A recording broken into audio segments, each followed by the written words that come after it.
Komoditas pertanian ini berada di Gampung Berawi, tempat tinggal saya. Gampung Berawi memiliki luas wilayah 83 hektar.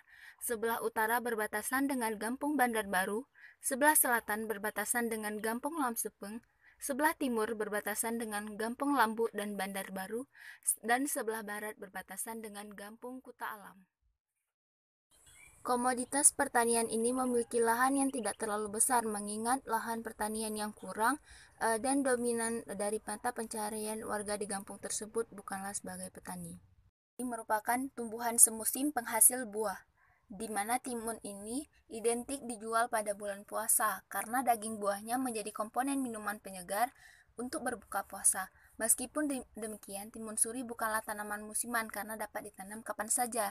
Timun suri mengandung kalium yang cukup tinggi sehingga dapat bermanfaat untuk menjaga kesegaran tubuh. Tanaman gambas atau oyong memiliki kaya akan manfaat. Tanaman ini juga dapat dijadikan sebagai sayur-sayuran.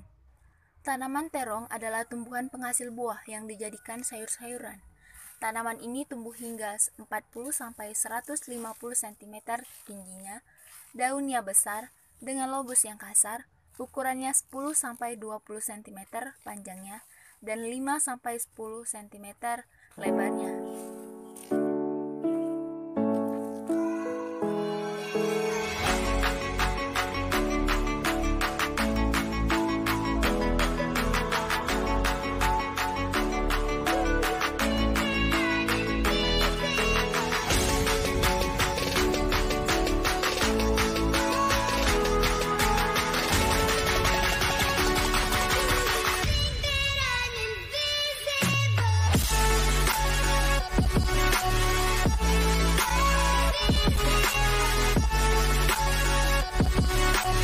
Selanjutnya adalah cabai rawit.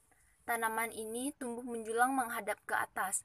Warna buahnya hijau kecil ketika muda dan jika telah masak berwarna merah tua. Bila ditekan, buahnya terasa keras karena jumlah bijinya yang sangat banyak. Dan ini merupakan salah satu komoditas pertanian yang dikembangkan oleh masyarakat di Desa Berawi.